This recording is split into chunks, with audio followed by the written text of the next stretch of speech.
Menurut saya rusaknya Prabowo itu karena Jokowi. Padahal masalah negeri ini adalah adanya Fufu-Fafa, adanya Jokowi yang masih mempengaruhi presiden yang selama ini kita dukung. Solusinya adalah tangkap dan adili Jokowi karena dia adalah pengkhianat. Dan lengserkan Gibran karena dia juga adalah boneka yang dipakai oleh Cina.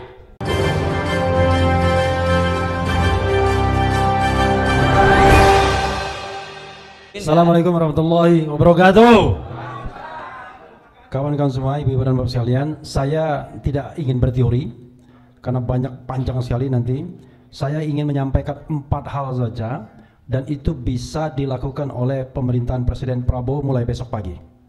Dan dampaknya pasti luar biasa, yaitu bidang penegakan hukum, law enforcement. 1. Kalau kita lihat Zarok Rikar, ya kan? Kan disingkat, ya kan? Kan Zarok Rikar. Apa?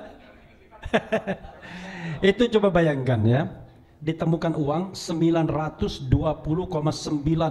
miliar plus 51 kilogram emas antam, hampir 1 triliun dari 1 Markus. Selama 10 tahun paling tidak menjabat sebagai Kapusdiklat di Mahkamah Agung 2012-2022. Bayangkan itu baru 1 Markus. Kalau dia 1 triliun dan 1 triliun itu adalah uang yang ditemukan Kejaksaan Agung, maka kita bayangkan pasti lebih besar dari itu uangnya kan? Pasti lebih besar dari itu. Jangan-jangan sudah ada yang di luar negeri, sudah ada dalam bentuk yang lainnya. Bayangkan dari 1 Markus ini berapa perputaran suap di Mahkamah Agung, bayangkan. Hanya dari 1 Markus. Kita tahu bahwa 5 miliar akan diberikan pada hakim yang mau menyelesaikan soal Tanur ini. Dan dia dapat fee 1 miliar. Artinya, kalau 5 kali lipat dari 1 Markus ini saja, perputaran uang minimal 6 triliun, bayangkan. 1 triliun dia, 5 triliun di hakim-hakim agung. Berapa jalan, berapa pintu Markus di Republik ini, mulai dari pengadilan tingkat pertama sampai Mahkamah Agung. Maka rekomendasi saya out of the box, mudah-mudahan ini menggelinding. Apa? Keluarkan Perpu shutdown Mahkamah Agung. Ya, jadi seleksi ulang, jadi semua hakim agung dibekukan. Lalu kemudian diseleksi ulang hakim agung mana yang masih agung. Kalau tidak ada, berhentikan semua. Kalau kita mau memberantas korupsi, enggak omon-omon. Kalau omon-omon, udah nanti si Zarok, Rikar itu kita hukum seberat-beratnya, omon-omon. Begitu di pengadilan tipikor dihukum bebas, dihukum kuat, nanti di Mahkamah Agung temannya sendiri kan, mana bisa jeruk makan jeruk. Maka rekomendasi saya, ya, yaitu shutdown Mahkamah Agung. Semua hakim untuk sementara dibekukan dulu, diseleksi ulang hakim agungnya. Dan saya berharap ini menjadi rekomendasi Yusril, rekomendasi Otto Hasibuan, rekomendasi Natalius Pigai, rekomendasi Mugianto, rekomendasi Supratman Andi Aktas, rekomendasi Wakil Menteri Hukum, Menteri Kemasyarakatan, rekomendasi Agus Andrianto juga, Silmi Karim. Mereka lah yang merupakan punggawa hukum di Kabinet Prabowo. Mungkin Prabowo tidak akan berpikir soal shutdown Mahkamah Agung, tapi mereka harus memberikan penguatan. Dan kita yakin bahwa kita akan mendukung kalau seandainya shutdown Hakim Agung. Mendukung nggak? Orang akan bicara tentang the independency of judiciary, ya, bicara tentang yang namanya division of labor, bicara tentang trias politika. Bro, itu kalau negara dalam keadaan normal. Di negara dalam keadaan normal kita bicara hukum-hukum yang normal. Tapi negara yang dalam keadaan tidak normal kita bicara hukum yang tidak normal. Itu namanya ekstra konstitusional. Dan kalau itu memang dimaksudkan baik bagi negara ini, why not? Udahlah, nggak bisa kita memperbaiki hukum yang ada kalau modelnya cuma separuh-separuh. Udah, nanti kita hukum berat. Kasus Sambo bagaimana? Bisa, siapa yang bisa monitor Sambo kalau dia masih menjalani hukuman? Jadi omon-omon aja. Nah ini mudah-mudahan kita desakkan. Oke, 1. Yang kedua, ingat nggak Rudy Soik? Ini orang membongkar mafia BBM. Dia yang diberhentikan oleh Polda NTT. Malah di demo. Kayak Rocky Gerung di demo di Mahkamah di Kejaksaan Agung kan gitu ya. Selamanya kalau diserahkan kepada Kapolri yang begini-begini nggak akan selesai. Bagaimana mungkin jeruk makan jeruk? Maka saya desakan, sudah saya bikin di YouTube saya, bikin tim independen untuk menyelesaikan kasus Rudy Soik ini. Siapa yang nakal, pecat, berhentikan. Kalau Kapolri terlibat, Kapolri yang berhentikan. Itu baru jelas dan tegas. Kalau masih omon-omon begini-begini, lalu tiba-tiba tim independen mengatakan hanya terjadi kesalahan prosedur dan lain sebagainya. Terlalu banyak omon-omon kita dalam menyelesaikan soal hukum ini.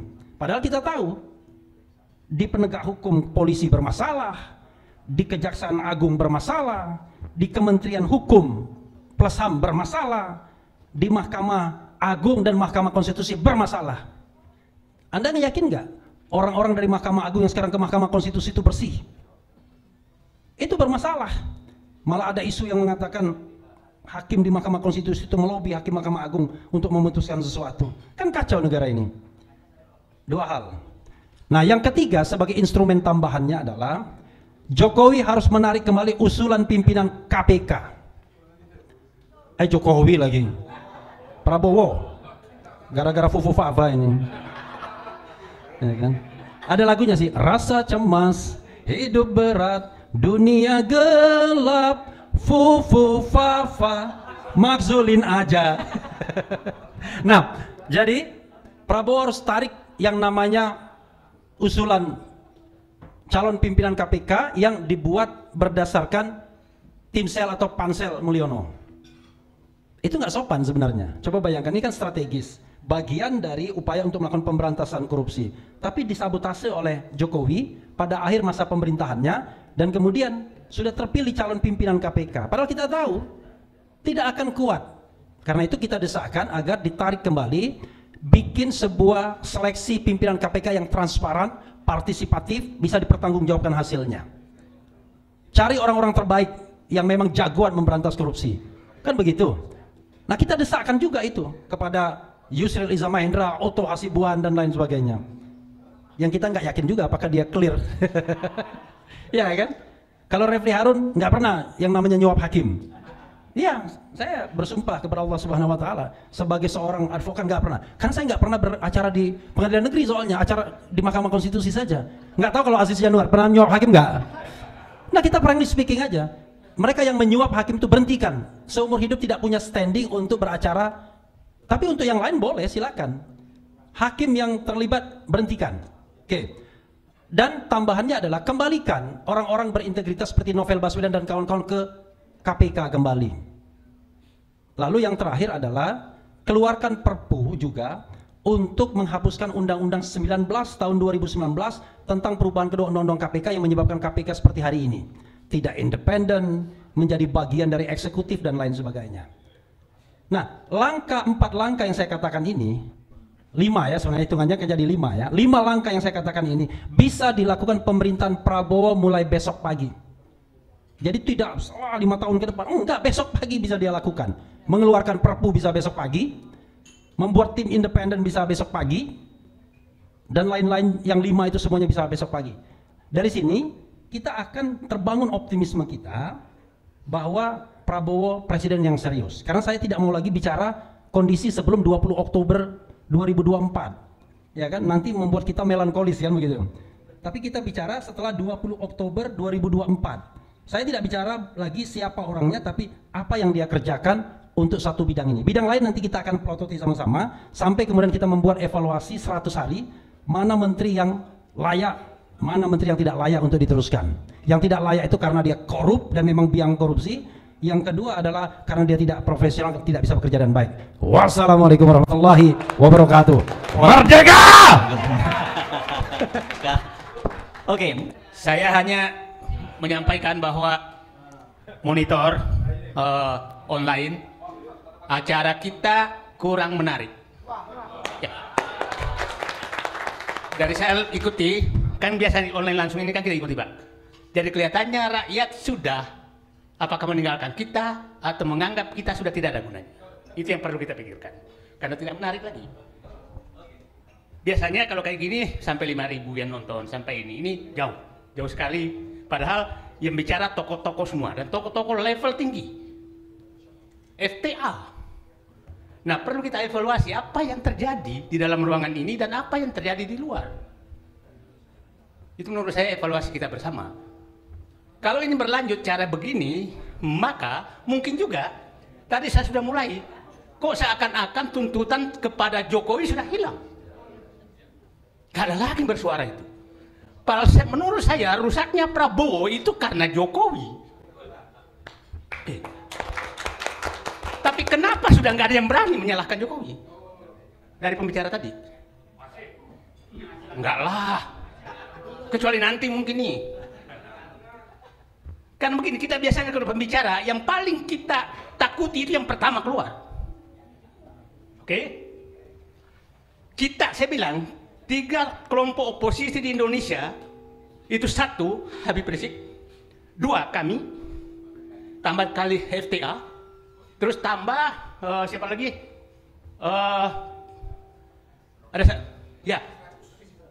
Itu Petis 100 dan enak.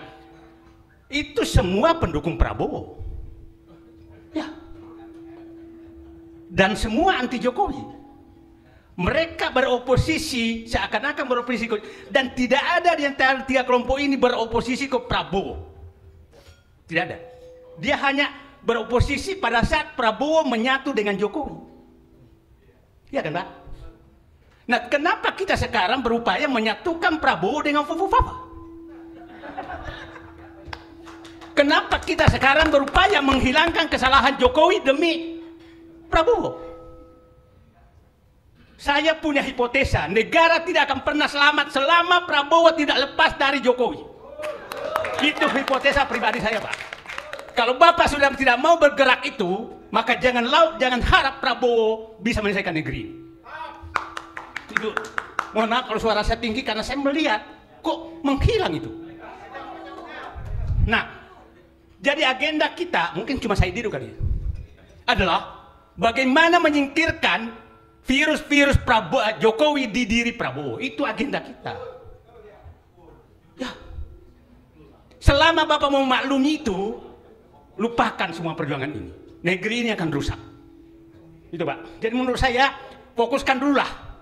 100 ini ke depan, 100 hari ke depan, atau 1 hari ke depan, bersihkan, detoksifikasi Prabowo. Ya, Dokter Tiba ya.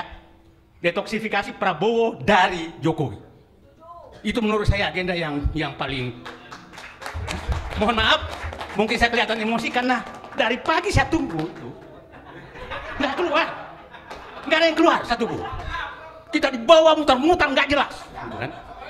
Padahal masalah negeri ini adalah adanya Fufu-Fafa, adanya Jokowi yang masih mempengaruhi presiden yang selama ini kita dukung. Kita semua dalam ruangan ini adalah pendukung Prabowo. Ya kan, Pak? Oke, mohon maaf. Oke. Nah, sekarang lupakan semua agenda itu, harapan itu. Judulnya pun saya harapan dan kelanjutan. Kalau saya judulnya atau kelanjutan, udah tidak ada keterlanjutan. Kalau Anda memilih masih ada kelanjutan, hati Anda masih berdua bahwa Anda pendukung kerusakan Jokowi. Itu clear. Ya. Terima kasih. Assalamualaikum warahmatullahi wabarakatuh.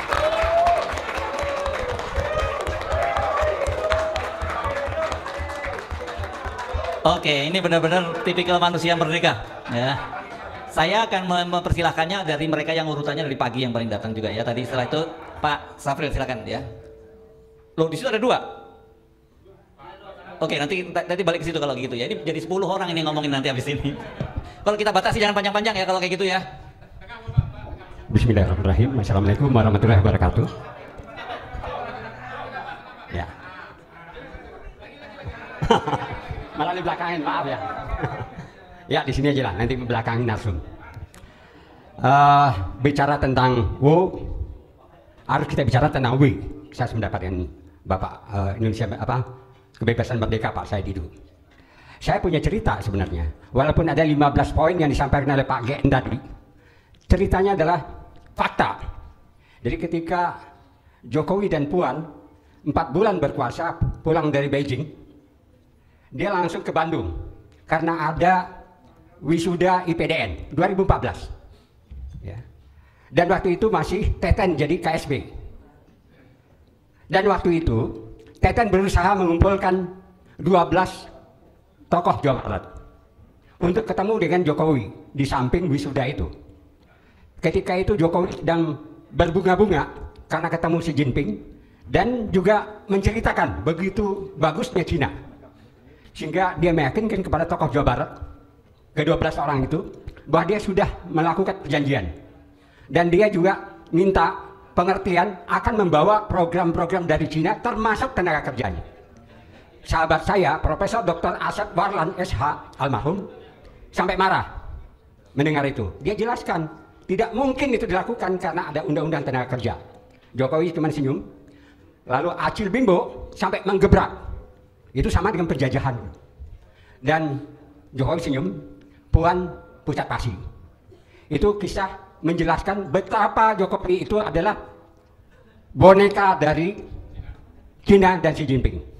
Sahabat saya sama-sama tahanan di tahun 78, yaitu almarhum Rizal Ramli, menjelaskan dengan lantang bahwa Jokowi itu adalah boneka Xi Jinping dan mengosongkan Rempang untuk pangkalan militer dari Cina. Jadi Pak, ini yang tidak disinggung oleh Pak GN. Artinya apa? Artinya kita juga fakta melihatkan betapa Bahlul mencium tangan Pupu Papa. Karena Pupu Papa ini didatangi oleh Wakil Presiden Cina.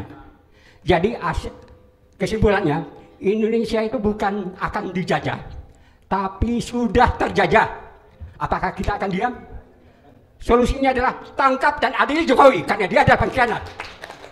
Dan lengserkan Gibran karena dia juga adalah boneka yang dipakai oleh Cina. Nah, sekarang siapa itu yang menteri-menteri itu? Mereka adalah operator daripada boneka. Saya kira itu yang harus diyakinkan Pak Saididul dan Pak apa namanya? Ya maksudnya ininya Karen Cadas. Itu yang harus kita lakukan. Terima kasih. Assalamualaikum warahmatullahi wabarakatuh. Oh ya, ini minta memperkenalkan saya ini adalah koordinator FTA Jawa Barat dan juga aktivis tahun 77-78. Sama-sama dengan Rizal Ramli dan sama-sama ditahan di masa Orba. Terima kasih. Assalamualaikum warahmatullahi wabarakatuh.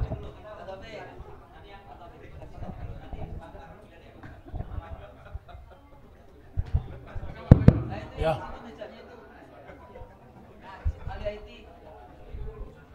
Ini. Ada 4 usulan yang sampaikan. Konkret saja ya. Yang pertama, selama ini aktivitas politik kita, penegakan hukum dan sebagainya itu terhambat karena peran politik dari polisi. Makanya harus ada revitalisasi terhadap tugas polisi. Revitalisasinya bagaimana? Sudah nggak ada lagi eranya sekarang ini Kapolri. Polisi itu cukup di provinsi masing-masing dan di daerah masing-masing. Kalaupun jenderalnya banyak, nanti jenderal bisa dibuatkan lembaga baru namanya Kapolwil. Jadi nggak perlu ada. Indonesia ini menjadi negara polisi, setiap saat di mana-mana semua menjadi urusan polisi. Karena itu harus revitalisasi polisi.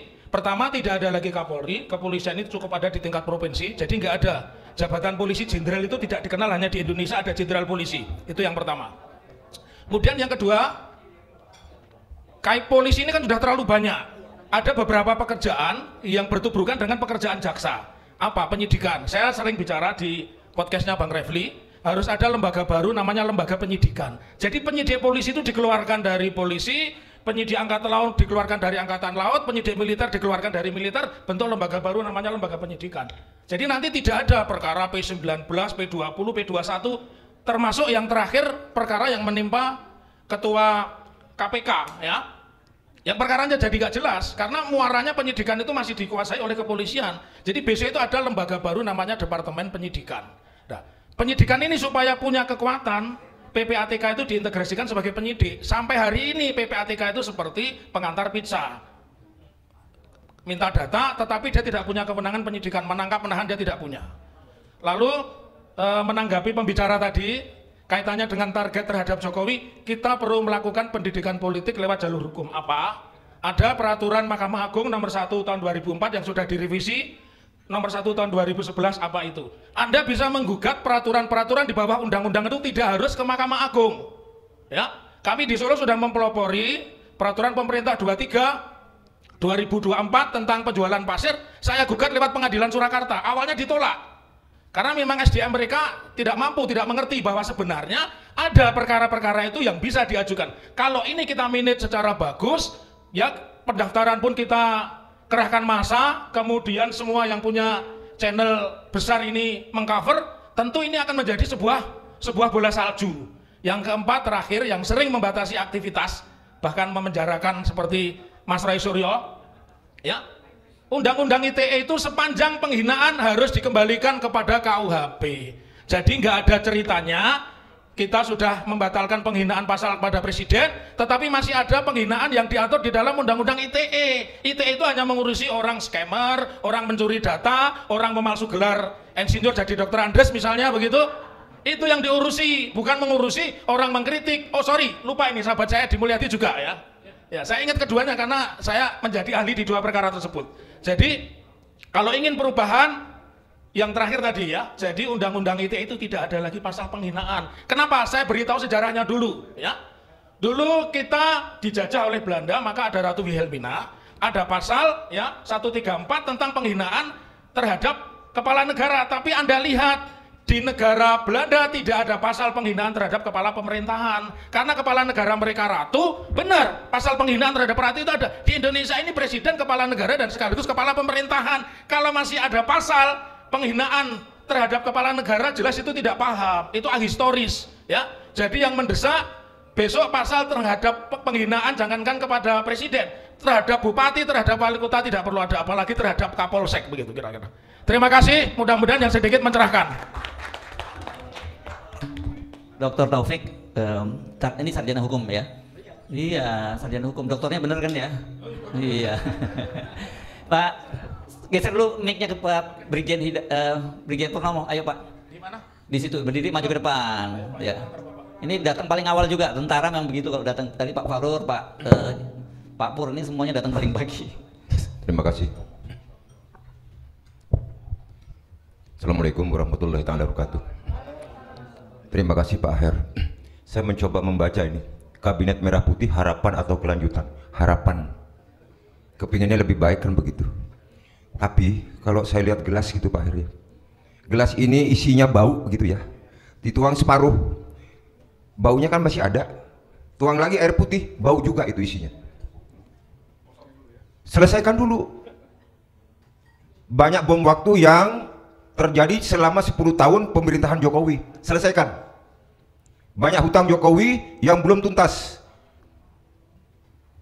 Kita tidak pernah sadar bahwa mulai 98 kita sudah pernah kena perang asipetris. Untuk dikuasai republik ini tidak perlu dengan kekuatan militer terlebih dahulu. Militer dipersiapkan. Dulu zaman Pak Gatot Nurmantio berapa pucuk senjata masuk, sampai terakhir di Bandung nggak ada ujungnya. Gitu. Nah, sekarang tenaga kerja berapa jumlah yang sebenarnya kita juga tidak tahu. Ini harus jelas semuanya dulu gitu. Nah, mengenai hal itu saya berharap kepada pemerintahan Pak Prabowo tuntaskan hutang-hutang zaman Pak Jokowi 10 tahun ini. Contoh mulai dari ideologi ya. Masalah Kepres 17, Impres 02, Kepres 04 tentang PKI. Ini tidak main-main, ini urusan negara, ini urusan bangsa. Tidak ada TNI, rakyat, kiai yang melakukan pembunuhan terlebih dahulu. Ini jangan menggampangkan begitu. Kok orang PKI mendapat santunan? Berarti PKI itu korban. Jokowi menimbulkan bom waktu yang pada saatnya akan meledak. Itu 6 orang jenderal keluarganya lihat kok bapaknya suaminya ditembakin kok. Yang nembak siapa? Jokowi tidak pernah belajar tentang sejarah. Aku Pancasila. Tapi Jokowi tidak melakukan keadilan di republik ini. Ada kasus KM50, ada kasus 800 orang lebih pemilu. Apa orang capek 800? Ini ada Bu Dokter nih. Ya Bu ya. Bisa meninggal 800 Bu. Oh. Iya, ada kejuruan begitu ya? Itu angin yang salah, angin yang bawa. Kok angin? Tidak bisa seperti itu. Gitu. Nah, masalah PSN, strategi nasional, saya pengen lihat kajian apa yang dibuat di IKN tentang strategi nasional IKN. Ada ibu kota negara di paling depan. Mana geopolitik, geostrategi dan mana geomiliternya. Terus masalah PSN, PIK dan BSD. Untuk rakyat yang mana? Kita pemilik negeri ini. Jangan dibolak-balik begitu. Jadi banyak hal yang masih tertinggal selama pemerintahan Jokowi belum terselesaikan. Yang terakhir tentang Fufu Fafa. Ada Pak Roy ini saya lihat tadi. Ya Pak Roy, terima kasih. 99,9 Pak Roy ya. Orangnya jelas. Loh, ini kan ibarat kalau Presiden dan Wapres kalau gitu. Presiden itu adalah suami, Wapres itu adalah istri. Nah kalau istri mencaci suami, pantas atau tidak kan gitu? Mana bisa dalam satu keluarga itu akan menjadi hebat, maju dan sebagainya? Tidak ada. Jangan memanipulasi. Harusnya sekarang yang laporan dari kawan-kawan seperjuangan ini ditindaklanjuti secara proses hukum. Jangan ditinggalkan. Jadi rakyat juga jelas siapa yang salah, siapa yang benar. Kan begitu. Hukum tegakkan. Nah, sampai sekarang belum ada. Harapan saya sebelum Pak Bowo nanti melangkah 100 hari pertama, tolong yang tertinggal yang masih bau-bau ini tolong diselesaikan dengan baik. Sehingga apa janji Pak Bowo untuk rakyat jempolan. Benar adanya. Tapi kalau nanti 100 hari Pak Bowo paradok katanya Pak Bowo begitu ya, bingung juga saya nanti gitu. Saya berharap Pak Bowo ini menjadi seorang prajurit, seorang negarawan. Negeri ini ke depan sangat tergantung kepada kebijakan Presiden Prabowo. Assalamualaikum. Bang Marwan, silakan Bang Marwan. Ya.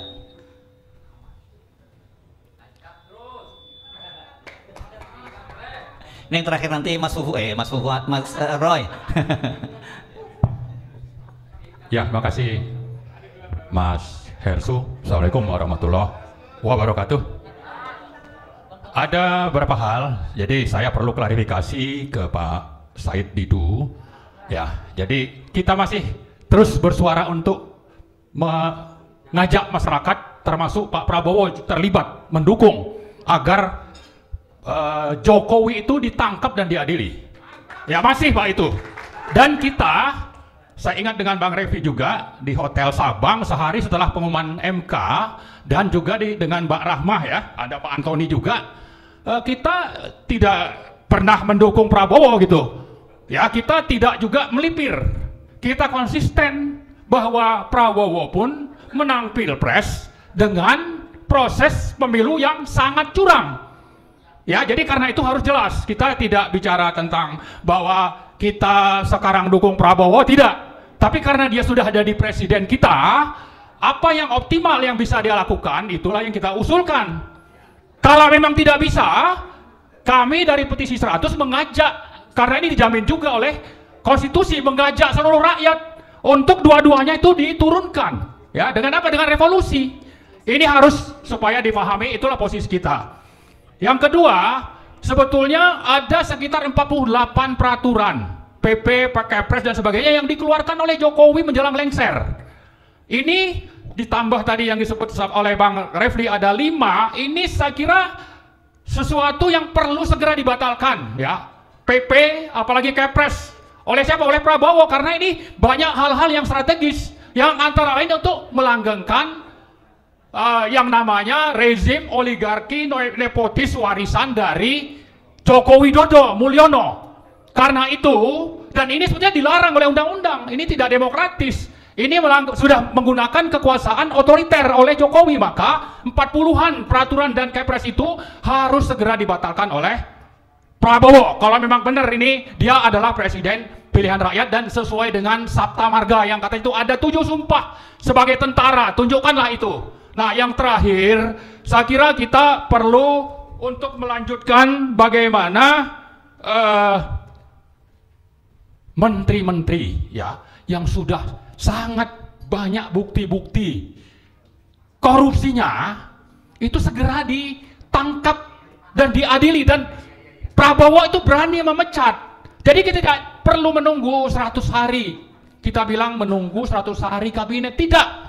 Misalnya tadi Pak Antoni sudah menyinggung tentang kartu prakerja, tapi lebih parah sebetulnya adalah penggunaan dana sawit. Dan temuan ini sudah dipegang oleh Jaksa Agung menjadi siap untuk menjadi sprindik. Lalu Airlangga diancam untuk mundur dari Menteri Perekonomian. Dan dia mundur, kenapa mundur? Karena takut ini sprindik dibongkar. Ya, jadi banyak hal-hal sebetulnya yang Pak Prabowo itu bisa lakukan segera tanpa menunggu proses lama, proses hukum. Ya, itu yang kita harapkan Pak Prabowo buktikan. Beliau itu adalah presiden yang memang ingin menjalankan negara Indonesia ini sesuai dengan amanat konstitusi dan harapan rakyat, dan juga demokrasi yang katanya ini menjadi rujukan kita hidup berbangsa dan bernegara. Kalau tidak, ya mungkin judul ini apa, rezim Prabowo ini adalah kelanjutan dari rezim Jokowi, oligarki nepotis, itu akhirnya akan bisa terwujud. Tapi kita tidak mengharapkan itu. Ini hanya judul. Dan kalau sampai tetap berlanjut, maka saya mengajak kita semua untuk ikut bersama-sama menggalang yang namanya people power untuk kedua pemimpin itu, ya. Prabowo dan Gibran Fufu Fafa segera dilengsarkan dari pimpinan di Indonesia. Terima kasih. Assalamualaikum warahmatullahi wabarakatuh.